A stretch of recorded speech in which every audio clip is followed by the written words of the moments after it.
I'll start with something non-controversial. No, I'm fine with controversial. That's not usually my problem. Yeah. It's well known around these parts that in 2007 you did an interview where you said that although you've used many Linux distributions, you had never used Debian because you found it difficult to install. Yes. Have you tried it since? No. That was quick. I'm sure it's gotten much easier to install. To me, a distribution is, I'm sorry, you may want to close your ears now. A distribution is not very interesting. I want it to be easy to install so that I can just get on with my life, right? Which is mostly the kernel. The closest I got to installing Debian was there was one machine, I forget which one it was. It may have been the MacBook Air that actually had trouble installing something.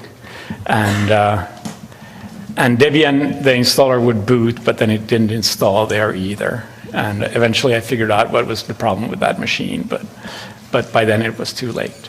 If there's a way to break installing an operating system, I've found it multiple times, and if there isn't one you already know of, I found it. And Debian, last time, super easy. Highly recommended trying. Maybe I should try. I mean, one of the problems I have is I am not an MIS person. I mean, I may do kernels, and people think that that means that I'm technical. But when it comes to actually maintaining machines, I am a complete disaster, right?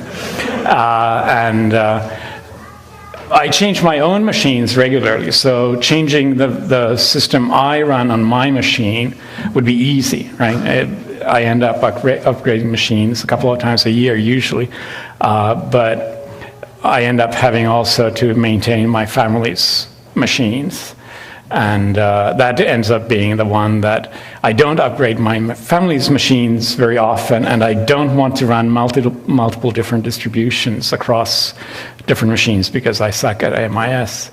So it ends up being, for me, a distribution is something very sticky. Once I started with one thing, I have a really hard time just doing something else because that means I have to switch over all my kids' machines, my wife's machine, and that's just painful. So that's why.